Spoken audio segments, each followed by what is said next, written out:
Xcos Scilab Connected Object Simulator પરના spoken ટ્યુટોરીયલમાં તમારું સ્વાગત છે. Xcos Dynamic એટલે કે સક્રિય સિસ્ટમની મોડેલિંગ અને સિમ્યુલેશનના માટે સાયલેબ પેકેજ છે. તેમાં અને ડિસ્ક્રીટ બંને સિસ્ટમ હોય છે. આ ટ્યુટોરીયલમાં આપણે નીચે પ્રમાણે શીખીશું. Xcos શું છે, પેલેટ શું છે, Xcosમાં બ્લોક્સ ડાયાગ્રામ બનાવતા, બ્લોક્સના પેરામીટરો એટલે કે માપદંડ સેટ કરવું, સિમ્યુલેશન પેરામીટર સેટ કરવું, બનાવેલ બ્લોક ડાયાગ્રામોને સિમ્યુલેટ કરવું. આ ટ્યુટોરીયલના અભ્યાસ માટે તમારા સિસ્ટમ પર સાયલેબ સંસ્થાપિત હોવું જોઈએ. પ્રદર્શન માટે હું ઉપયોગ કરી રહી છું ઉબુન્ટુ લિનક્સ 1204 અને સાયલેબ વર્ઝન 533. તમારા કમ્પ્યુટર પર સાયલેબ કન્સોલ વિન્ડો ખોલો. એપ્લિકેશન્સ પર જાઓ અને Xcos પસંદ કરો અથવા તમારા સાયલેબ કન્સોલ વિન્ડો પર Xcos ટાઈપ કરો અને એન્ટર દબાવો. આવું કરવા પર બે વિન્ડોઝ ખુલશે. બે વિન્ડોઝ પેલેટ બ્રાઉઝર અને અનટાઇટલ્ડ Xcos વિન્ડો છે.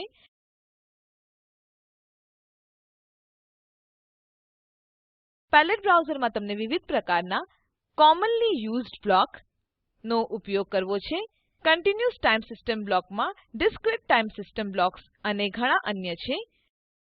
બીજી વિન્ડો અનટાઇટલ્ડ Xcos ગ્રિડ સાથે ખોલી છે. હવે આપણે સ્ટેપ ઇનપુટ સાથે ફર્સ્ટ ઓર્ડર સિસ્ટમને સિમ્યુલેટ કરીશું. શરૂ કરવા માટે કન્ટિન્યુઅસ ટાઇમ સિસ્ટમ પેલેટથી ટ્રાન્સફર ફંક્શન બ્લોક પસંદ કરીશ. આ બ્લોકને અનટાઇટલ્ડ Xcos વિન્ડોમાં લાવો. સોર્સિસ પેલેટમાં અપેક્ષિત સોર્સ પસંદ કરો. હું નીચે જઈશ. સ્ટેપ ફંક્શન બ્લોક ઉપયોગ કરીશ. હું આને ટ્રાન્સફર ફંક્શન બ્લોકના પહેલા લાવીને રાખીશ. તે જ પ્રકારે આઉટપુટ cscope બ્લોક નો ઉપયોગ કરીને પ્રદર્શિત થાય છે, જે સ્નિક પેલેટમાં મોજૂદ છે. cscope બ્લોક ને ટ્રાન્સફર ફંક્શન બ્લોકના પછી રાખવામાં આવે છે. cscope માં લાલ ઇનપુટ પોર્ટ દેખાય છે. આ બ્લોક એ ઇવેન્ટ ડ્રિવન બ્લોક છે. આને નિષ્પાદન માટે ઇવેન્ટ ઇનપુટની જરૂરિયાત છે. Event generator block event handling પેલેટમાં મોજૂદ છે. આ બ્લોકનું નામ clock_c છે.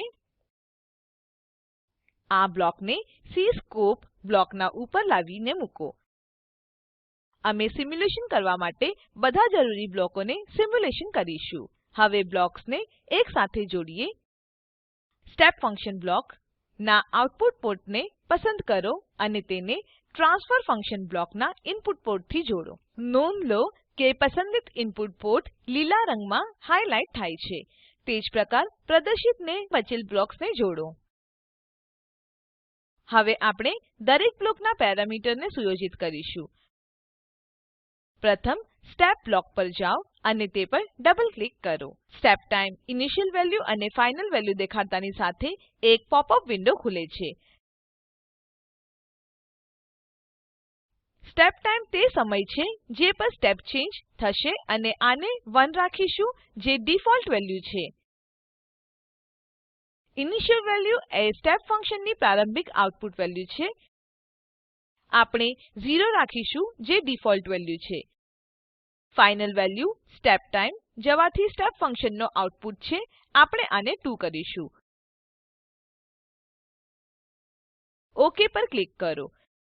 કોઈ અન્ય બ્લોક્સને કોન્ફિગર કરવા માટે સમાન પ્રક્રિયાનું અનુસરણ કરો. ટ્રાન્સફર ફંક્શન બ્લોકના માટે આપેલ કોન્ફિગરેશન જરૂરી છે. લેપ્લેસ ડોમેનમાં ન્યુમેરેટર વેલ્યુ ઉમેરવાની છે. આપણે આને 1 રાખીશું, જો કે ડિફોલ્ટ વેલ્યુ છે. લેપ્લેસ ડોમેનમાં ડિનોમિનેટર વેલ્યુ ઉમેરવાની છે. આપણે આને 2*1 કરીશું. ઓક પર ક્લિક કરો. આપેલ પેરામીટર્સને કોન્ફિગર કરવા માટે cscope બ્લોક પર ડબલ ક્લિક કરો. પ્લોટ થવાવાળા વેરિયેબલની વેલ્યુની રેન્જના આધાર પર ymin અને ymax ની વેલ્યુ સેટ થવી જોઈએ. ymin ની વેલ્યુને 0 સેટ કરો. જો કે મેં સ્ટેપ ઇનપુટ 2 આપેલ છે, ગ્રાફ પર આઉટપુટ દેખાડવા માટે મને ymax ને અમુક અધિક વેલ્યુ આપવી જોઈએ. અમે આને 3 કરીશું. રિફ્રેશ પીરિયડની ડિફોલ્ટ વેલ્યુ 30 છે. અન્ય પેરામીટર્સ આપણે ત્યાં જ રહેવા દઈશું. ઓક પર ક્લિક કરો. મેનુ બારમાં સિમ્યુલેશન પર જાઓ અને સેટઅપ પર ક્લિક કરો. એક પોપ-અપ વિન્ડો ખુલે છે. આપણે ફાઇનલ ઇન્ટિગ્રેશન ટાઇમ ની વેલ્યુ બદલીશું. ફાઇનલ ઇન્ટિગ્રેશન ટાઇમ નક્કી કરે છે કે સિમ્યુલેશન ક્યારે રન થશે. cscope બ્લોકના રિફ્રેશ પીરિયડ ની વેલ્યુને યાદ રાખો.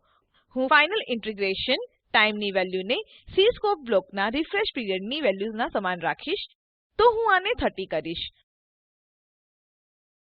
અન્ય પેરામીટર્સને અપરિવર્તિત રહેવા દો. ઓક પર ક્લિક કરો.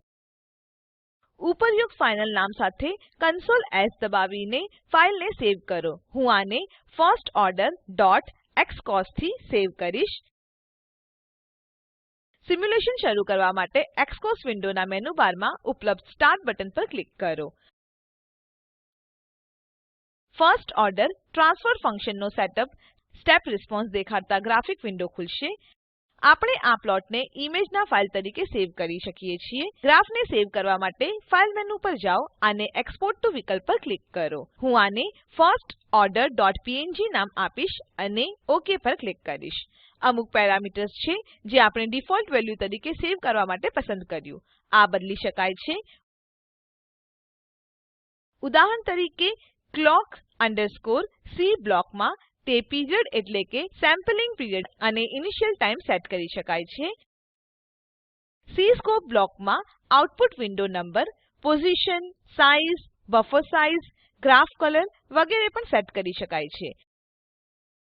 અહીં વિડિયો અટકાવો અને વિડિયોના સાથે આપેલ પ્રશ્નને હલ કરો. 0.5 ના ડેમ્પિંગ રેશિયો અને એન્ગ્યુલર ફ્રીક્વેન્સી ઇક્વલ ટુ 1 ના સાથે સેકન્ડ ઓર્ડર ટ્રાન્સફર ફંક્શનને સિમ્યુલેટ કરો. આઉટપુટ ગ્રાફ રંગ બદલવાનો પ્રયાસ કરો. પ્રથમ પ્રશ્નનો ઉપયોગ કરીને સિંગલ પ્લોટ વિન્ડોમાં સેટઅપ ઇનપુટ અને આઉટપુટ પ્લોટ કરો. ચાલો સારાંશ લઈએ.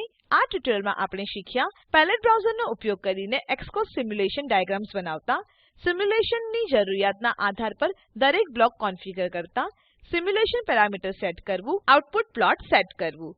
આપેલ લિંક પર ઉપલબ્ધ વિડીયો નિહાળો. તે સ્પોકન ટ્યુટોરીયલ પ્રોજેક્ટ માટે સારાંશ આપે છે. જો તમારી પાસે સારી બેન્ડવિડ્થ ના હોય તો તમે તેને ડાઉનલોડ કરીને જોઈ શકો છો.